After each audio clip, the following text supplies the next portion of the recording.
नमस्कार मित्र हो, मी प्राध्यापक डॉक्टर A.T. शिंदे, इंदिरा गांधी महाविद्यालय शिडको नांदेड.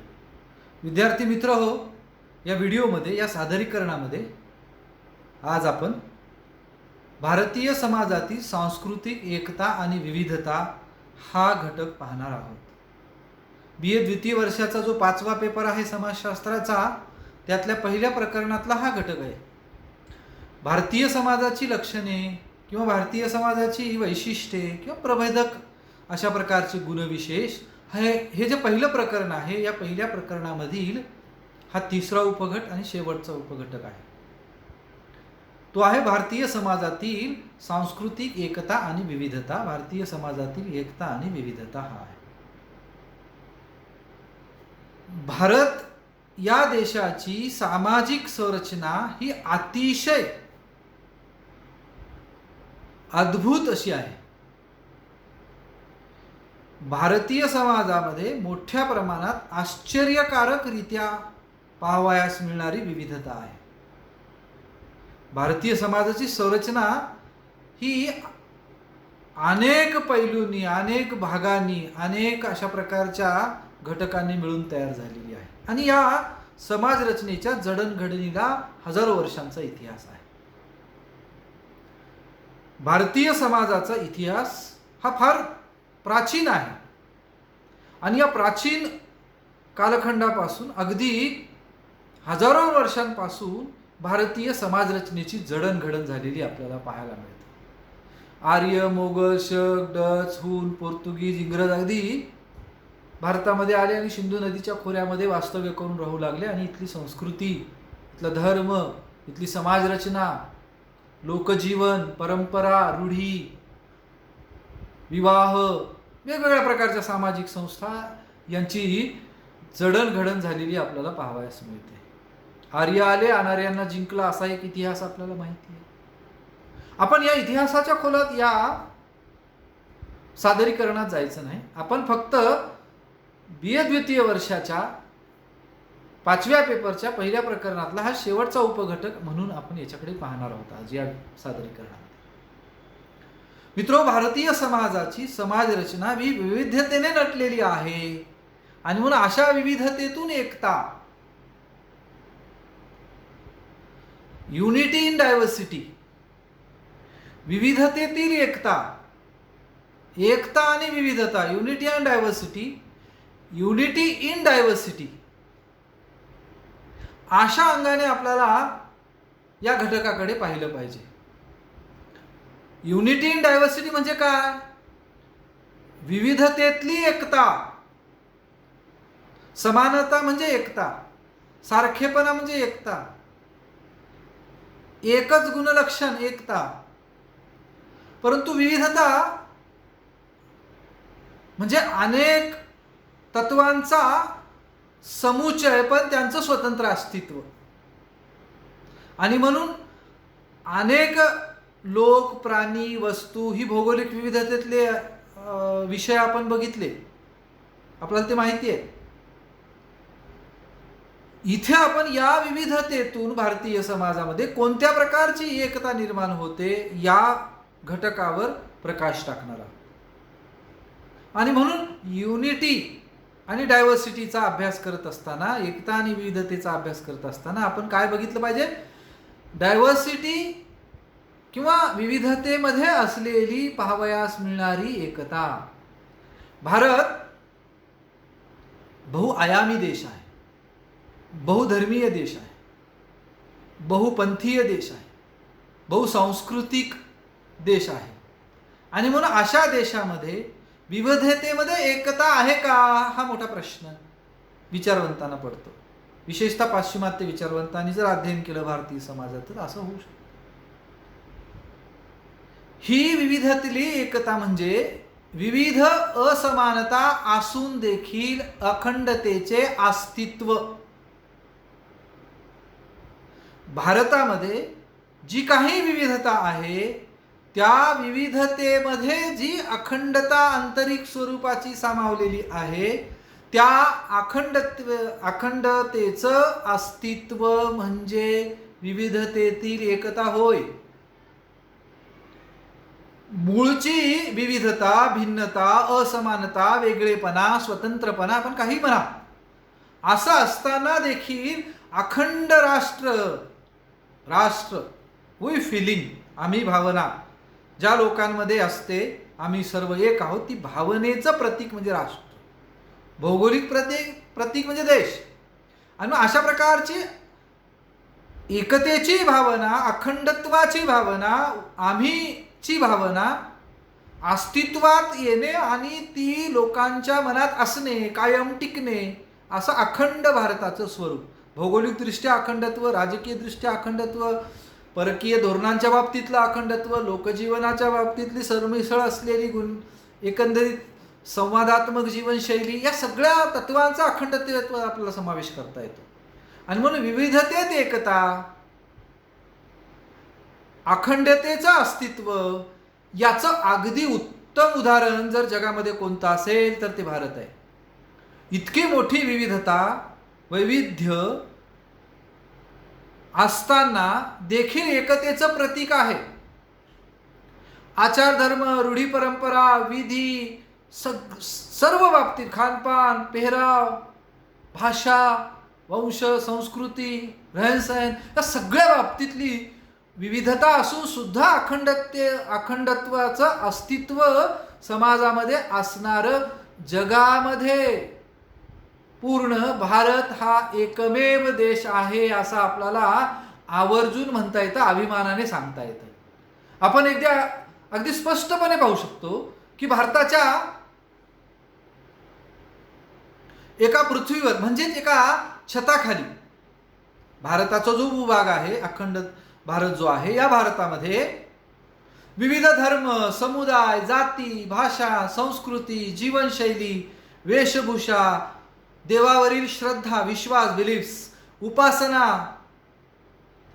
इत्यादी वेळी लोक अनेक वेळा एकमेकांच्या सानिध्यात येताना आपल्याला पाहावयास मिळतात, एकत्र राहतात. ही विविधता एकत्र नांदते.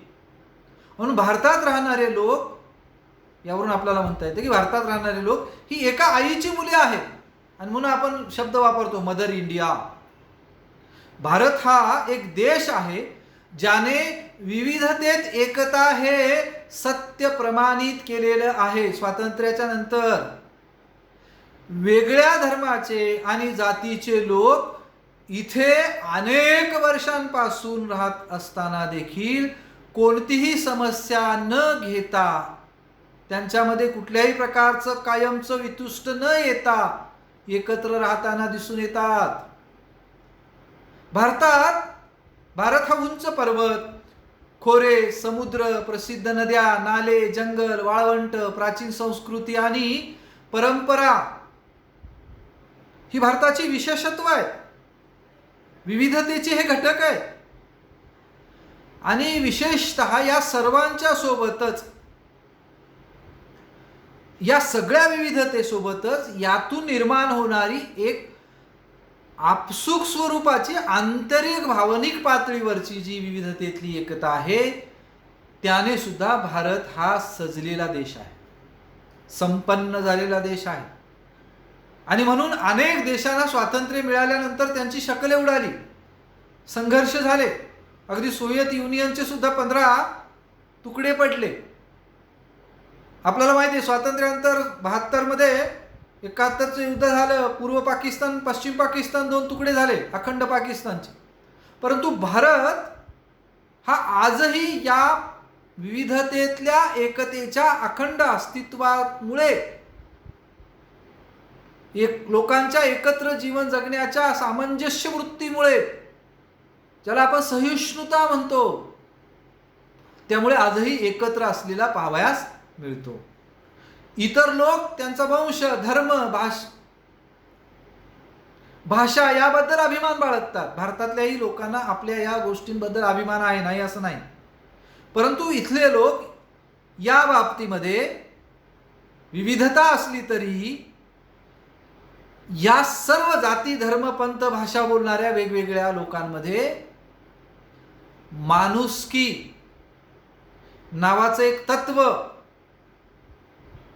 हे एकत्र त्यांना जोडून ठेवणारं आहे. म्हणजे ज्याप्रमाणे एखाद्या गळ्यातील माळेला किंवा फुलाच्या मालेला एक धागा एकत्र गुंफून ठेवतो, रंगीबेरंगी अशा प्रकारच्या त्या मण्यांना म्हणा किंवा फुलांना म्हणा एकत्र गुंफून ठेवतो आणि त्या मालेची शोभा वाढवतो, त्याप्रमाणे इथे माणुसकी आणि सहिष्णुता, सर्व धर्मांमध्ये आपल्याला सहिष्णुता लोकांमध्ये पाहावयास मिळते. या सहिष्णुतेच्या आणि माणुसकीच्या धाग्याने ही जी विविध बहुरंगी अशी भारताची संस्कृती आहे ती या धाग्यात जोडल्या गेलेली आहे आणि ती सक्षम आहे, अखंडतेचं प्रतीक आहे. हा धागा अतिशय कणखर आहे आणि त्याविषयीची चर्चा आपल्याला या अनुषंगाने करावयाची आहे. पण तत्पूर्वी आपण एक गोष्ट लक्षात घ्या.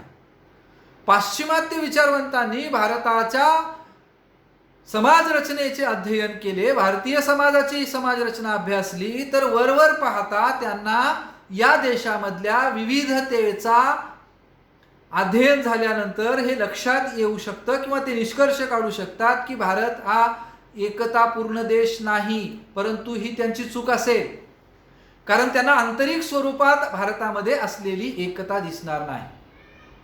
आणि म्हणून आपण भारतातल्या विविधतेमधून एकता कशी निर्माण होते या संबंधीच्या अनुषंगाने जे विचारवंतांनी, समाजसुधारकांनी, थोर व्यक्तींनी मतं मांडलेली आहेत ती पाहणं मला वाटतं या मुद्द्याच्या अनुषंगाने संयुक्तिक होईल.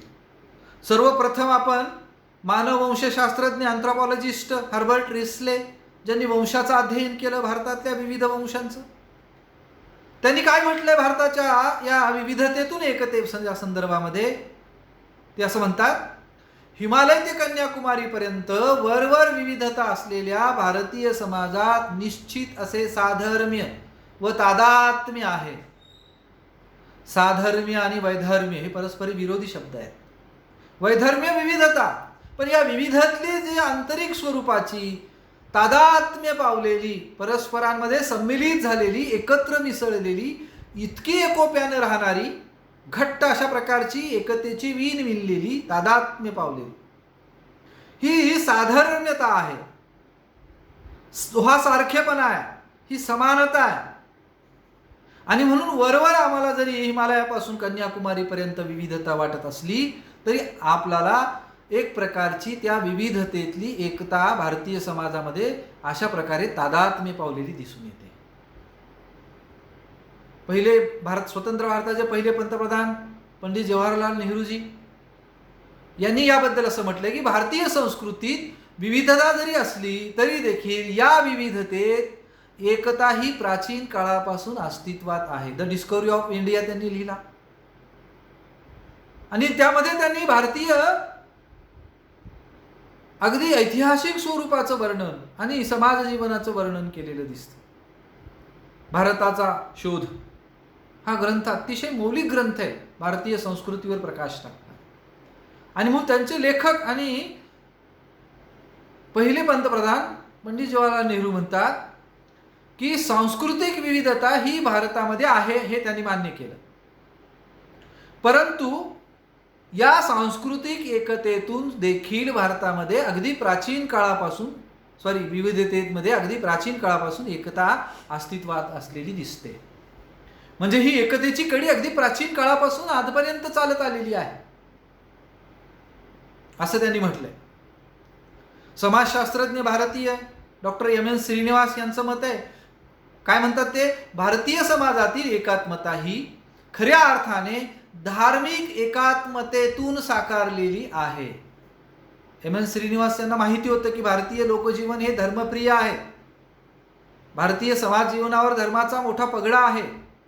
लोक धार्मिक आचरण करतात, धार्मिक श्रद्धांचं पालन करतात आणि भारतीय लोक धार्मिक आहेत. आणि भारतामध्ये आपल्याला माहिती आहे हिंदू, मुस्लिम, शीख, ईसाई या सगळ्यांचा सविस्तर पुढे मुद्द्यामध्ये आपला उल्लेख येणारच आहे. आणि म्हणून ही जी भारतातली एकात्मता दिसते ही धार्मिक एकात्मतेतून आकार घेत जन्माला येऊन तयार झालेली आहे. आणि म्हणून धार्मिक एकात्मतेतून ती साकारल्या गेलेली आहे. बुधान चळवळीचे प्रणेते आदरणीय विनोबा भावेंजींनी हे म्हटलंय. काय म्हणतात ते की भारतीय महानभूमी ही अनेक सामाजिक समूहांच्या संगमाचे स्थळ आहे.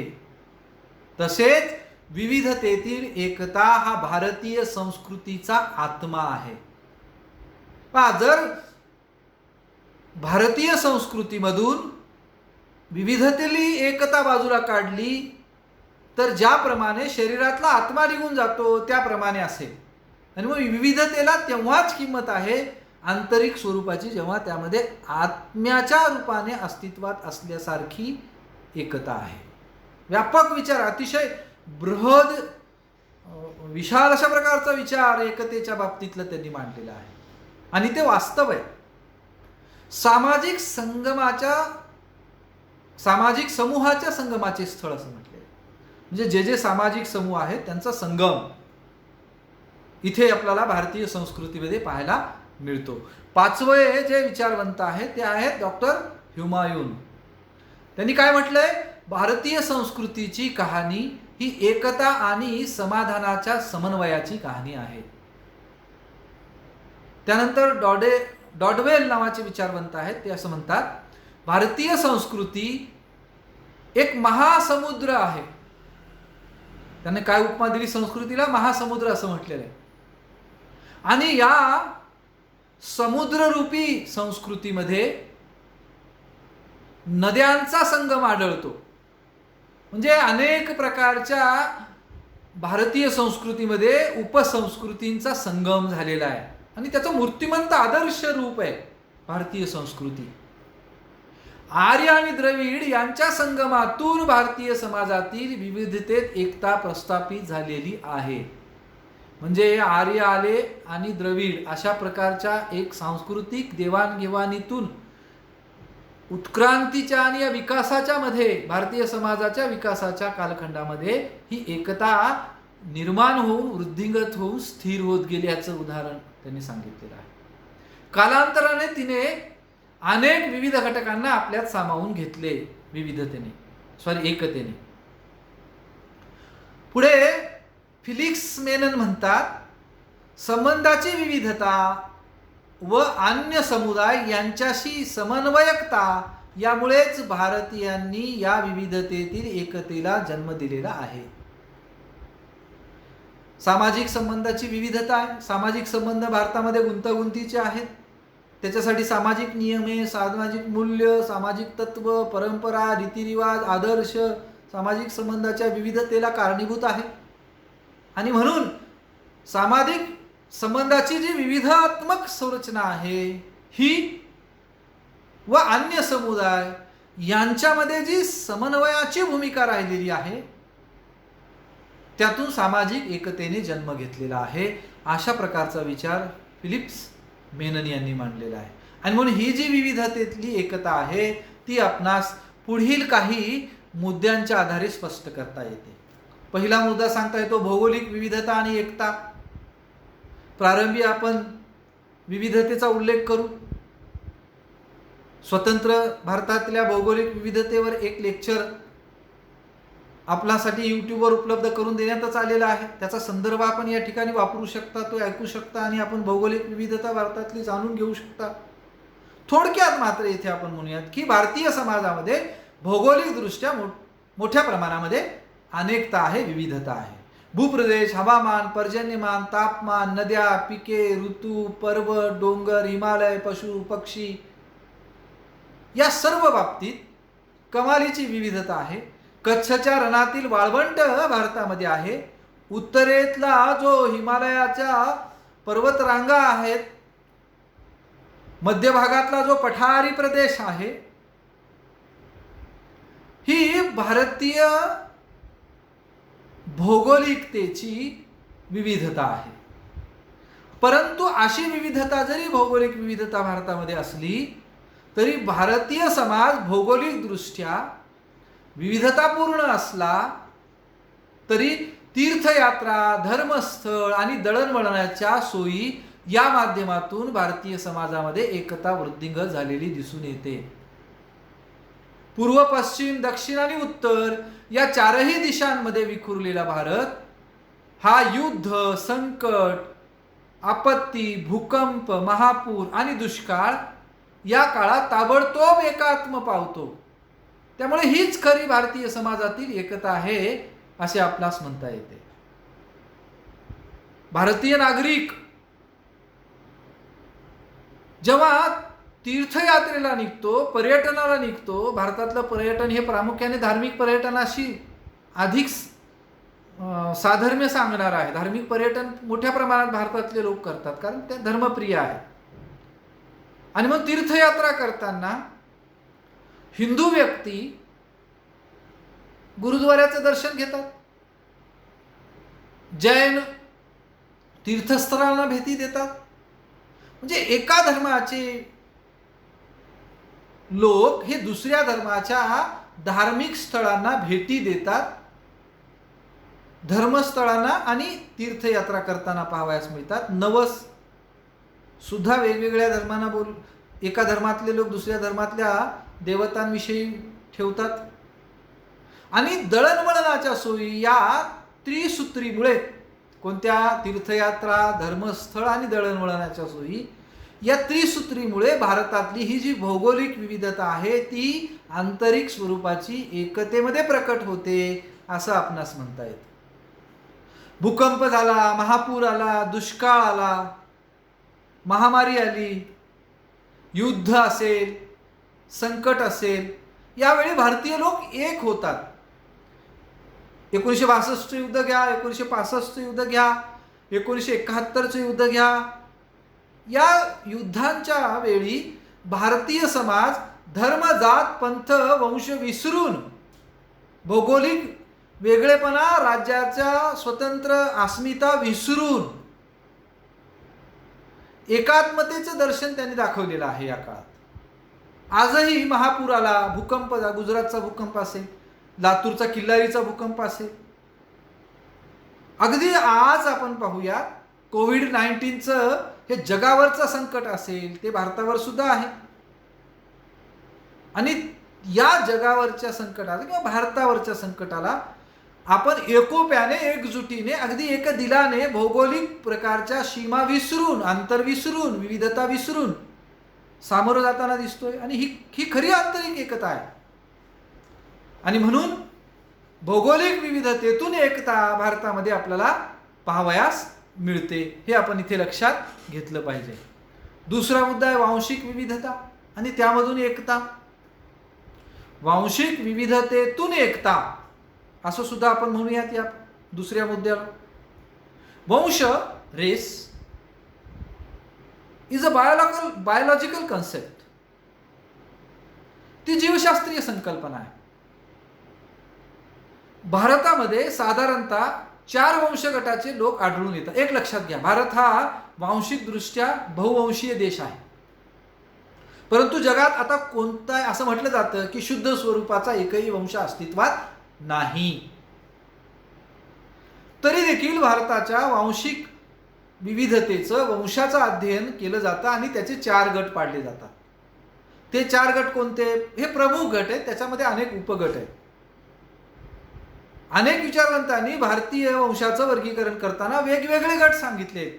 काही विचारवंतांनी 6 सांगितलेले आहेत, काही विचारवंतांनी उपवंश सांगितलेले आहेत, गटामध्ये उपघटक सांगितलेले आहेत. परंतु प्रामुख्याने सर्वसाधारणपणे वंशगटाचे 4 वंशगट पडतात भारतीय वंशाचे. ते कोणते? प्रोटो ऑस्ट्रोलाइट हा पहिला वंशगट, दुसरा भूमध्य सागरीय, तिसरा अल्पाईन वंशाची नार्डिक शाखा आणि चौथा आहे मंगोलाइड. आणि हे वर्गीकरण ढोबळमानाने मानवशास्त्रामध्ये आपल्याला पाहावयास मिळतं. वंशाच्या वर्गीकरणाच्या अनुषंगाने अँथ्रोपॉलॉजीमध्ये एक प्रमुख भारतीय वंशांचं वर्गीकरण या 4 गटात केलेलं दिसून येतं. Doctor Ramachandra Guha, doctor भाकी Khadse, doctor रिसले, इथे रासले झाले, रिसले यांनी भारतातील विविध वंशाचे अध्ययन केले आहे. डॉक्टर भाकी खडसे यांच्या मते पूर्व द्रविड हे भारताचे मूळ रहिवासी आहेत. डॉक्टर हट्टंनी सुद्धा अँथ्रोपॉलॉजीचं अध्ययन करत असताना वंशाचं भारतातले अध्ययन केलं आणि त्यांनी देखील भाकी खडसे यांच्यासारखंच पूर्व द्रविडांना भारतातले मूळ रहिवासी असं म्हटलेलं आहे. डॉक्टर रिसलेंचं मत मात्र असं आहे की भारतातले जे मूळ वंशाचे लोक कोण आहेत तर ते द्रविड आहेत असं त्यांनी म्हटले. रामचंद्र गुहा यांनी निग्रिटोंना भारताचे मूळ निवासी मानलं. डॉक्टर मजुमदार यांनी प्रोटो ऑस्ट्रोलाइट यांना मूळ निवासी मानलेलं आहे. तात्पर्य भारतात अनेक वंशाचे लोक आहेत म्हणून भारतामध्ये आपल्याला ही वांशिक विविधता पाहावयास मिळते. अशा प्रकारची वांशिक विविधता भारतामध्ये अस्तित्वात असली तरी देखील हजारो वर्षांपासून जो वंशसंकर झाला, वंशसंकरामुळे म्हणजेच वांशिक सरमिसळ झाली. विवाहाच्या माध्यमातून एका वंशाच्या दुसऱ्या वंशासोबत लग्न विवाह झाल्यामुळे काय झालं, वंशसंकर झाला आणि शुद्ध स्वरूपाचा वंश आज अस्तित्वात राहिला नाही. मी पूर्वी सांगितले त्याप्रमाणे जगात आज एकही शुद्ध स्वरूपाचा वंश अस्तित्वात नाही असं वंशशास्त्रज्ञ किंवा अँथ्रोपॉलॉजिस्ट मानवशास्त्रज्ञ मानतात. वांशिक भेदभाव, वांशिक श्रेष्ठ कनिष्ठता आणि वंशवाद ही जगातली फार मोठी समस्या आहे आणि त्यामुळे जागतिक पातळीवर वेगवेगळ्या देशांमध्ये त्या देशाच्या राष्ट्रीय एकात्मतेला त्याने मोठे तडे सुद्धा गेलेले आपल्याला पाहायला मिळतात. अगदी अलीकडचं निग्रो व्यक्तीचा मृत्यू जो अमेरिकेमध्ये झाला कोरोनाच्या काळामध्ये, त्यावेळेस वांशिक द्वेष अमेरिका आणि युरोप खंडामध्ये आपल्याला लोकांमध्ये पसरलेला पाहावयास मिळतो. भारतामध्ये सुदैवाने वांशिक भेदभाव, वांशिक श्रेष्ठ कनिष्ठता आणि वंशवाद जेवढा पाश्चिमात्य देशांमध्ये पाहावयास मिळतो, ऑस्ट्रेलियामध्ये आणि पाश्चिमात्य देशांमध्ये पाहावयास मिळतो, युरोप खंड असो, अमेरिका असो, आफ्रिकेमध्ये अगदी महात्मा गांधीजींना सुद्धा अनुभव आलेला आपल्याला माहिती, तेवढी तीव्रता आपल्याला भारतामध्ये पाहावयास मिळत नाही, आढळून येत नाही. वंशाच्या आधारावर भारतामध्ये भेदभाव केला जात नाही. सर्वांना समानतेची वागणूक देणारा भारतीय समाज आहे. वांशिक दृष्टी व्यक्तीच्या अंगी जर विशिष्ट गुण असतील, पात्रता असेल, योग्यता, कौशल्य आणि क्षमता असेल तर सर्व वंशाच्या लोकांना स्वतःचा, आपल्या कुटुंबाचा, समूहाचा उत्कर्ष करून घेण्याचा संधी ही भारतामध्ये आपल्याला पाहावयास मिळते. स्वतःच्या विकासात व्यक्तीला वंश घटकामुळे अडथळा येत नाही. म्हणून भारतीय समाज वांशिक दृष्ट्या एकतापूर्ण आहे असं आपल्याला म्हणता येतं. वंशभिन्नतेमुळे कोणत्याही प्रकारची असमानता भारतीय समाजात पाहावयास मिळत नाही. त्यामुळे वांशिक एकात्मपूर्ण समाज म्हणून भारताचा उल्लेख केला जातो. त्यानंतर आपल्याला मुद्दा पाहता येतो भाषिक विविधता आणि एकता. भाषा हे संवादाचं प्रमुख साधन आहे. भाषेमुळे माणसं जोडली जातात आणि मनं सुद्धा जोडली जातात. भाषा आणि बोलीभाषांचं वैविध्यपूर्ण ठिकाण म्हणजे भारत होय. भारतामध्ये अनेक भाषा आणि बोलीभाषा बोलल्या जातात. विविधतेने या भाषांचं एकत्रीकरण पाहावयास मिळतं. भारतामध्ये मोठ्या प्रमाणात भाषिक, याचा अर्थ भारतात मोठ्या प्रमाणात भाषिक विविधता आहे. भारतात जवळपास 1652 भाषा आणि बोलीभाषा प्रचलित आहेत.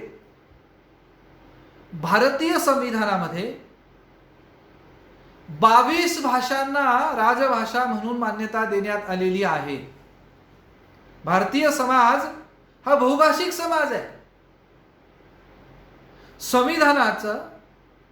भारतीय संविधानाचं जे कलम 343 आहे त्या 343 मध्ये प्रारंभी 15 भाषा होत्या, अमेंडमेंट झालं, नंतर 18 झाल्या, 18 वरून आता 22 पर्यंत झालेल्या आहेत. वेगवेगळे घटना दुरुस्त्या होऊन भारतीय राज्यघटनेमध्ये राजभाषा म्हणून भाषांचा समावेश केलेला आहे.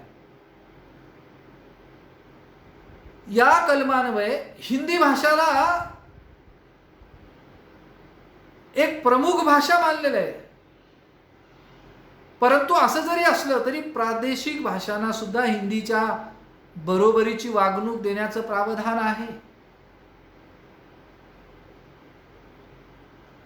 कलम 343(1) मध्ये हिंदी ही राजभाषा म्हणून उल्लेख आहे. असं असलं तरी इतर भाषांना, ज्या 22 भाषांचा अंतर्भाव भारतीय संविधानात आहे, त्या भाषांना प्रादेशिक प्रशासन, राजकारण, लोकजीवन, संस्कृती आणि आशय संप्रेषण, कम्युनिकेशन, दळणवळणाच्या दृष्टीने महत्त्व आहे. आणि म्हणून वेगवेगळ्या राज्यांमध्ये वेगवेगळ्या मातृभाषा बोलल्या जातात. आदिवासींना सुद्धा वेगवेगळ्या त्यांच्या बोलीभाषा आहेत. काही भाषांना लिपी आहे, काही भाषांना लिपी नाही. तरीही त्या हजारो वर्षांच्या या इतिहासात, भाषिक इतिहासामध्ये आजही टिकून आहेत. आणि म्हणून त्या भाषा वाचवण्यासाठी जाणीवपूर्वक भारतामध्ये प्रयत्न होताना दिसत आहेत. भाषिक विविधता हे भारताचं खूप मोठं सौंदर्य आहे. आणि म्हणून ते वाचलं पाहिजे. त्या भाषा जिवंत राहिल्या पाहिजे. त्या बोलीभाषा टिकल्या पाहिजे. त्या इतिहासामध्ये नामशेष होता कामा नयेत. आणि म्हणून त्याचं संवर्धन, जतन आणि विकास करण्याचं एक धोरण राबवलं जात आहे शासनात. अशी विविधता भाषांच्या बाबतीमध्ये भारतामध्ये पाहावयास मिळत असली तरी देखील या पैकी ज्या अनेक भाषा आहेत, त्या भाषांची जननी ही संस्कृत आहे. नुसती जननी संस्कृत नाही, तर भारतातल्या विविध भाषांमध्ये जे साहित्य लिहिलं जातं, कथा, कादंबऱ्या, कविता, ग्रंथ, महाग्रंथ, या सर्व साहित्यांमधून भारतीय संस्कृतीत राहणाऱ्या लोकांच्या जीवनाचा आलेख मांडला जातो. त्यांच्या जीवनाचं चित्रण केलं जातं आणि जणू हे साहित्य भारतीय लोकजीवनाचा आरसा म्हणून या साहित्यामधून उभा राहतं. अशा प्रकारचा भारतीयांच्या जीवनाचा आलेख या साहित्यातून मांडला जातो आणि हे एकजीव स्वरूपाचं चित्र आहे. भारतीय समाज जीवनाचा आधार असलेले, विशेषतः हिंदू धर्मातील रामायण, महाभारत, भगवद्गीता हे जे धर्मग्रंथ आहेत, हे जवळजवळ भारतातल्या सर्व भाषांमध्ये आपल्याला पाहावयास मिळतात. सर्व भाषांमध्ये त्यांची भाषांतरं आहेत. लोक या धर्मग्रंथांची वाचन करतात, त्यांना आदरपूर्वक मानतात. यातून भारतामध्ये जी भाषिक दृष्ट्या वरवर जी विविधता दिसते, ती वरवर स्वरूपाची निर्माण झालेली विविधता ही आंतरिकतेमध्ये एकात्म पावलेली आपल्याला स्पष्टपणे जाणवते. त्यानंतर आपल्याला मुद्दा मांडता येतो, तो आहे धार्मिक विविधता आणि एकता. भारत हा बहुधर्मीय देश आहे. या सर्व धर्मियांच्या धार्मिक श्रद्धांमध्ये, धार्मिक विधींमध्ये, तसेच पवित्र अपवित्रतेच्या कल्पनांमध्ये मोठ्या प्रमाणात विविधता आहे. भारतामध्ये बहुसंख्याक हिंदू आहेत. 2011च्या जनगणनेनुसार 79.80% हिंदू आहेत. आणि अल्पसंख्याक म्हणजे शीख, इस्लाम, जैन, ख्रिश्चन, बुद्ध धर्मीय हे अल्पसंख्याक धर्म आहेत भारतातले.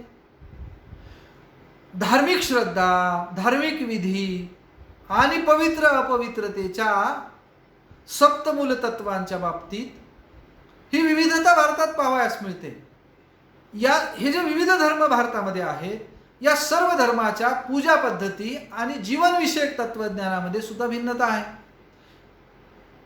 एवढंच नाही, या धर्मांमध्ये असलेली विचारसरणी, मूलतत्वे, आचरणविषयक सिद्धांत यांच्यात मूलभूत स्वरूपाचा भेद आहे, भिन्नता आहे. ही भिन्नता परस्परांपेक्षा विरोधाभास निर्माण करणारी आहे. हिंदू अनेकेश्वरवादी आहेत, शीख धर्मीय एकेश्वरवादी आहेत, इस्लाम धर्मीय एकेश्वरीवादी आहेत. हिंदू सगुण आणि निर्गुण देवाला मानतात, देव सगुण आणि निर्गुण दोन्ही प्रकारचा मानतात. इस्लाम ईश्वर हा अमूर्त आहे अशा प्रकारची कल्पना आहे, तो देहधारी नाही. परंतु असं असलं तरी वेगवेगळ्या धर्मांमध्ये मोक्षाच्या संदर्भातही संकल्पना वेगळ्या आहेत. बौद्ध धर्म निरईश्वरवादी आहे, ख्रिश्चन धर्म एकेश्वरवादी आहे. आणि मग ही विविधता आचरण पद्धतीच्या अनुषंगाने, श्रद्धांच्या अनुषंगाने, विधींच्या अनुषंगाने, पवित्रतेच्या अनुषंगाने असलेली ही भिन्नता, विविधता आपल्याला भारतीय समाजामध्ये पाहावयास मिळते. तो भारतीय समाज रचनेचा अविभाज्य भाग आहे. परंतु अशी विविधता असताना देखील भारतातील सर्व धर्मांचा हेतू हा मात्र भारतीय समाजाचं संघटन टिकविणे हाच राहिलेला आहे. भारतीय समाजाचा एकोपा टिकविणे हाच राहिलेला आहे. आणि भारतीयांना एकत्रित आणण्यासाठी त्या धर्मसुधारकांनी सातत्याने प्रयत्न केलेला इतिहास आपल्याला पाहावयास मिळतो. धर्म उपदेशकांनी, प्रेषितांनी, धर्मगुरूंनी, समाज सुधारकांनी सर्वांना माणुसकीचा धर्म स्वीकारलेला आहे. साने गुरुजींनी ते म्हटलंय, खरा तो एकची धर्म जगाला प्रेम अर्पावे. आणि मग जगाला प्रेम अर्पावं ही उदात्त दृष्टिकोन भारतीय संस्कृतीमध्ये पाहावयास मिळतो. हे विश्वची माझे घर इतका व्यापक विचार आपल्याला भारतीय संस्कृतीमध्ये पाहावयास मिळतो. आणि म्हणून माणुसकीची शिकवण भारतात असलेल्या प्रत्येक धर्माने दिलेली पाहावयास मिळते. कोणताही धर्म माणुसकी धर्म विसरा असं म्हणत नाही, हिंसा करा असं म्हणत नाही, खोटं बोला असं म्हणत नाही, चोरी लवाडी करा असं म्हणत नाही, संपत्तीचा अभ्यास ठेवा असं म्हणत नाही. आणि मग सत्य, अहिंसा, अस्तेय, अपरिग्रह,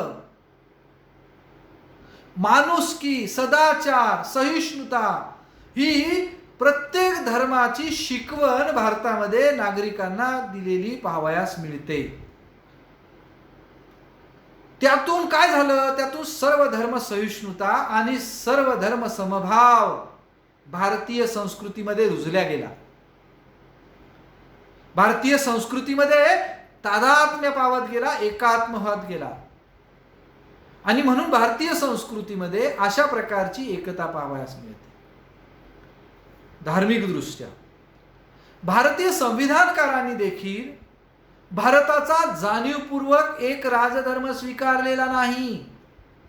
भारतीय संविधानात संविधानकारांनी जाणीवपूर्वक धर्मनिरपेक्षतेचं तत्व प्रियंबलमध्ये समाविष्ट केलेलं आहे.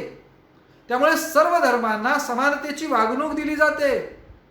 भारतातील प्रत्येक नागरिकाला धार्मिक स्वातंत्र्याचा अधिकार बहाल करण्यात आलेला आहे. धार्मिक दृष्ट्या एकमेकांना कुठल्याही संधीची समानता नाकारता येत नाही. भारतीय संविधानाने जी मूलभूत अधिकार भारतीय नागरिक म्हणून दिलेले आहेत, मग तो कोणत्याही धर्माचा असो, हे जे मूलभूत अधिकार प्रदान केलेले आहेत प्रत्येक भारतीय नागरिकाला, ते भारताच्या संविधानातील कलम 25 ते 28 मध्ये आपल्याला पाहावयास मिळतात. धार्मिक स्वातंत्र्याचा हक्क. त्याचं कारण असं आहे की भारतामध्ये जी सहिष्णुता आहे ती वृद्धिंगत करत असताना सुद्धा धार्मिक स्वातंत्र्य जपण्याचा जाणीवपूर्वक प्रयत्न केला. परंतु जगाच्या पातळीवर भारत एक धर्मनिरपेक्ष राज्य आहे. India is a secular state असं म्हटलंय भारतीय संविधानामध्ये. आणि म्हणून सर्व धर्म समभाव हे भारताचं अद्भुत अशा प्रकारचं एकात्म पावलेलं चित्र आपल्याला धार्मिक एकतेमध्ये पाहावयास मिळतं. आणि म्हणून एकंदरीत याचा सगळा परिणाम हा भारताच्या एकसंघ राहण्यावर झालेला दिसून येतो. आणि शेवटचा आपल्याला मुद्दा मांडता येतो पाचवा, तो आहे सांस्कृतिक विविधता आणि एकता. भारतीय समाजात ज्याप्रमाणे भाषिक, वांशिक, धार्मिक, भौगोलिक, जातीय, आपल्याला हाही मुद्दा करता येईल जातीय विविधतेचा, ही विविधता आढळत असली तरी देखील जशी एकता आंतरिक स्वरूपाची आहे तशीच आपल्याला सांस्कृतिक विविधतेच्या बाबतीत सांगता येते एकता. प्रारंभी आपण सांस्कृतिक विविधतेचा अन्वयार्थ घेऊयात लक्षात. भारतीय समाजात आपण आत्ता म्हटलं की सांस्कृतिक विविधता आहे, हे मान्यच करावं लागेल, वरवरची. पण भारतात अनेक संस्कृती आणि त्या संस्कृतीच्या अनेक उपसंस्कृती असल्याचे आढळून येते. वेशभूषा, केशभूषा, कला, संगीत, जन्म मृत्यू, त्याविषयीचे संस्कार, सण उत्सव, खानपानाच्या पद्धती, रोटीबेटी व्यवहार, यज्ञयाग विधी इत्यादी बाबतीमध्ये भारतात सांस्कृतिक विविधता आहे. कला आणि संगीत या बाबतीत आहे, पेहरावाच्या बाबतीत आहे, वेशभूषा आणि केशभूषेच्या बाबतीतली आपण म्हणतोय विविधता आहे. महाराष्ट्र, गुजरात, कर्नाटक, तामिळनाडू, आंध्र, अगदी पूर्वेचे राज्य आपण बघितलं मेघालय, अरुणाचल प्रदेश, आसाम, उत्तरेला गेलोत आपण हिमाचल प्रदेश, राजस्थान मध्य भागात, या सर्व राज्यांची जी काही घटक राज्य आहेत त्यांची संस्कृती, कला, संगीत, खानपान पद्धती ह्या भिन्न भिन्न आहेत. अनेक उदाहरणं त्याची आपल्याला माहिती आहे. आणि म्हणून त्या त्या राज्याचं स्वतंत्र एक संगीत आहे, कला आहे, साहित्य आहे, वेशभूषा आहे, केशभूषा आहे, खानपान आहे, रोटीबेटी व्यवहाराच्या संदर्भातले नियम आहेत, निषेध नियमांचं सुद्धा वेगवेगळ्या प्रकारचं वैविध्य आपल्याला पाहावयास मिळतं. यज्ञयाग विधीच्या बाबतीतही सूक्ष्म भेद असतं. हिंदू जरी असले तरी दक्षिण हिंदू, उत्तर हिंदू यांच्यामध्ये अशा प्रकारचे सूक्ष्म उपसांस्कृतिक भेद आहेत. ही विविधता कमी अधिक प्रमाणात भारतात असल्याचं कोणीही नाकारता कामा नये. तरी देखील भारतातील सांस्कृतिक विविधता मान्य करून सुद्धा अंतिमतः या माध्यमातून जे विषय मांडले जातात ते भारताच्या अस्मितेचे असतात. भारतातील विविध कलांच्या माध्यमातून, संगीताच्या माध्यमातून, साहित्याच्या माध्यमातून, सण उत्सवांच्या माध्यमातून, एकंदरीत राष्ट्रीय उत्सवांच्या माध्यमातून भारतीय लोकांमध्ये आत्मीयता निर्माण होते. कारण या सर्व माध्यमातून जे विषय मांडले जातात ते भारतीय अस्मितेचे असतात ना, ते प्रादेशिक अस्मितेचे असतात. आणि म्हणून या सर्व घटकातून भारतीय नागरिकांना भारताविषयीचा अभिमान वाटतो. कला, साहित्य, संगीत यामधून सातत्याने भारताच्या राष्ट्रीय एकतेचे, एकसंघतेचे विषय हाताळले जातात. राष्ट्रीय उत्सवांच्या वेळी सुद्धा भारताची प्रकर्षाने एकसंघता आणि त्याचे विषय आपल्याला पाहावयास मिळतात. याने काय होतं? यामुळे भारतीय लोकांमध्ये आत्मीयतेचे वातावरण तयार होतं, स्नेहभाव वृद्धिंगत होतो, त्यांच्यामध्ये आपलेपणाचे भावबंध अधिक घट्ट होतात, ते बळकट होतात. अशा प्रकारचे भावबंध अधिक अधिक एकात्म पावतात. भारतातील संस्कृतीचे आदान प्रदान या माध्यमातून होते. आणि या सांस्कृतिक आदान प्रदानामुळे जो मूलतः स्वसंस्कृती श्रेष्ठतावाद असतो तो बाजूला पडतो. इतर देशांच्या तुलनेमध्ये भारतात स्वसंस्कृती श्रेष्ठतावाद अजिबात जाणवत नाहीये. त्याचं कारण या कला साहित्य संगीताने आपले राष्ट्रीय विषय हाताळलेले आहेत. सातत्याने त्या अनुषंगाने राष्ट्रीय विषय ते स्वीकारतात आणि या माध्यमातून त्याची मांडणी केली जाते. आणि म्हणून भारतात त्यातून संस्कृतीचे आदान प्रदान होते.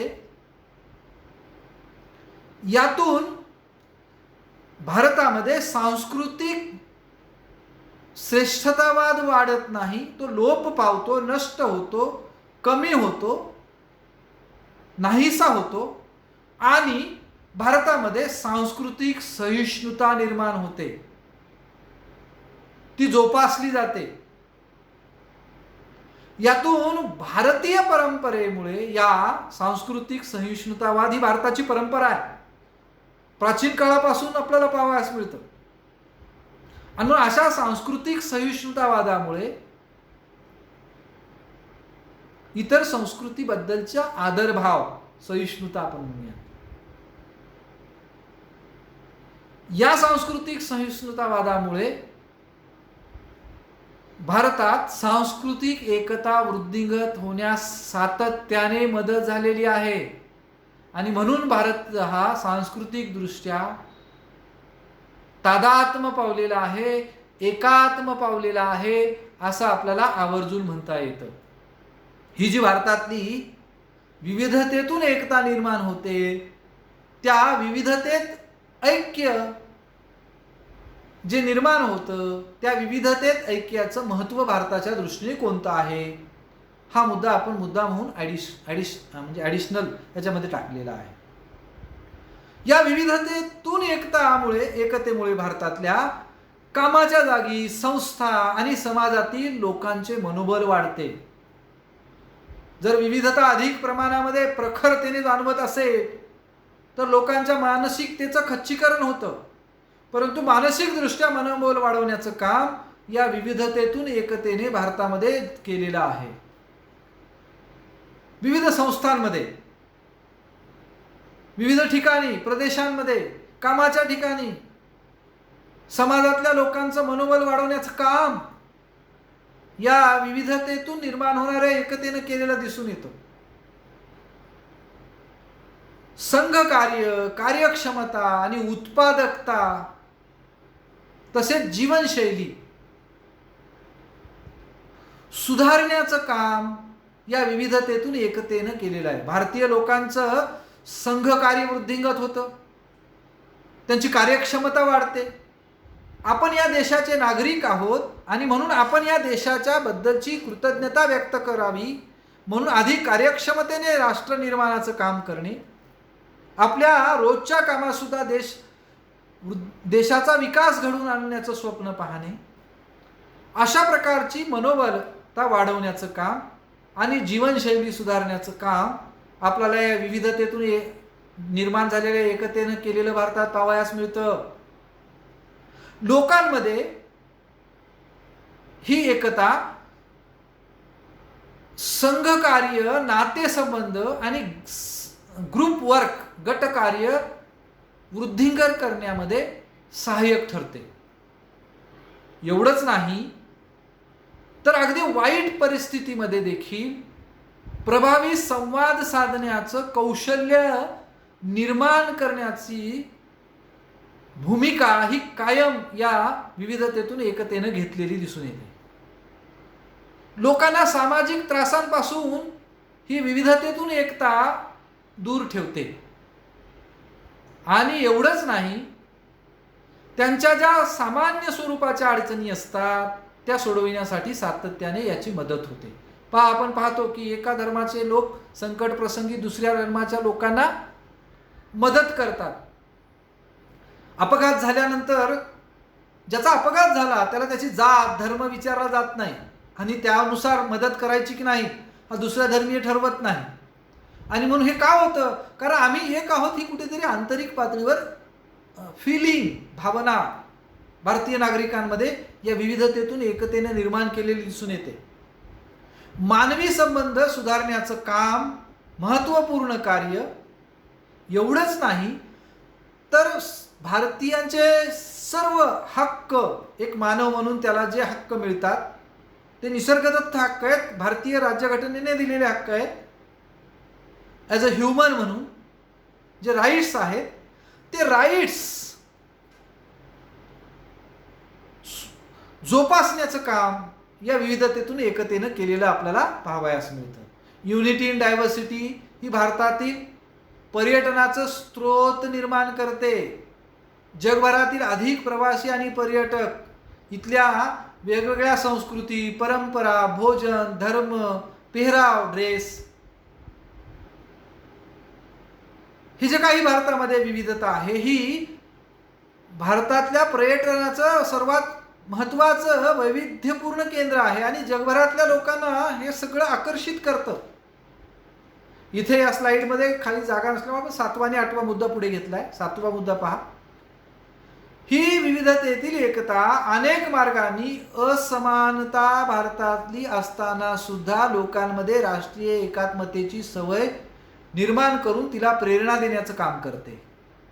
आणि एवढंच नाही, भारताची जी काही सांस्कृतिक ठेवण आहे, जो काही सांस्कृतिक वारसा आहे, तो अधिक मजबूत आणि समर्थ करण्याचं काम आणि भारताला बलशाली करण्याचं काम, भारताला अजून जागतिक पातळीवर एक नावलौकिक करून प्राप्त करून देण्याचं काम भारतातल्या विविधतेतून निर्माण झालेल्या एकतेमुळे होतं. हे आपण लक्षात घेतलं पाहिजे मित्रहो. इथे आपण या भारतातील जी विविधतेतली एकता आहे त्या संबंधीचं विश्लेषण थांबवूयात. धन्यवाद.